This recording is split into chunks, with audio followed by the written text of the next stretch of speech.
Huyu Bishop tunaita Kiengei, huyu Kiengei huyu, unajua tunampea popularity yenye hafai kuwa nayo. Wapi tulisema yeye ni our leader? Ama ni wapi tulisema ati yeye ndiye kiongozi wetu kama Gen Z? Wapi tulikaa chini, wapi tukasikizana? Kazi yake ni kupea hawa wanasiasa limelight. Jamaa na gain popularity yenye hakuwa anafaa kugain. Hiyo ilikuwa ya majenzi. Na project yoyote yenye Kigi unaona akiingilia saa hii ni ya majenzi waliazia.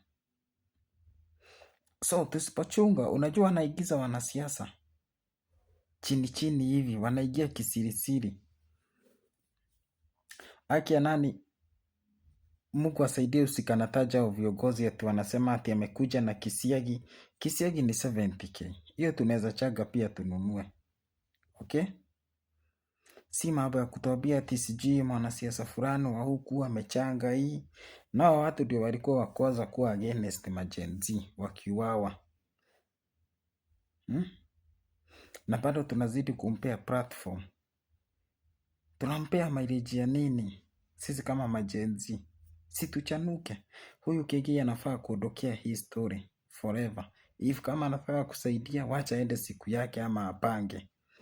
Acha kuchukua project zetu.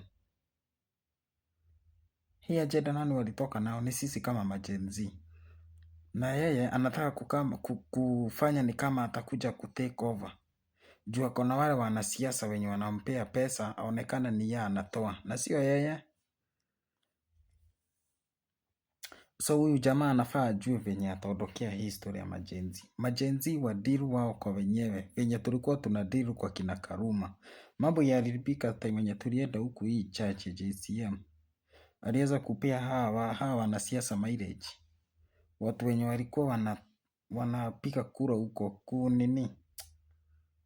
Hata nimechanganyikiwa bana. Lakini Ukegei achunge sana.